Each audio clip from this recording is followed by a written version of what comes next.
আপনারা একটা জিনিস লক্ষ্য করে দেখবেন, অনেক পরিবারে এমন একজন মানুষ থাকে যিনি বাইরের মানুষের কাছে ভীষণ ভদ্র, ভীষণ মার্জিত এবং ভীষণ জেন্টল পার্সন।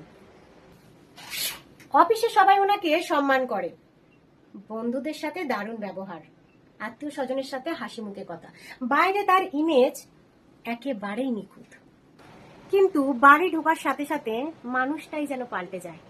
মা বাবার সাথে জোর গলায় কথা বলা, জীবনসঙ্গীকে অসম্মান করা, অকারণে সন্তানের উপর চিৎকার করা।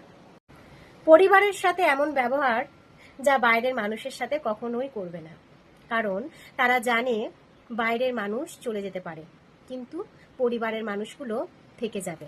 সবচেয়ে নিরাপদ সম্পর্কগুলোকেই মানুষ সবসময় অবহেলা করে।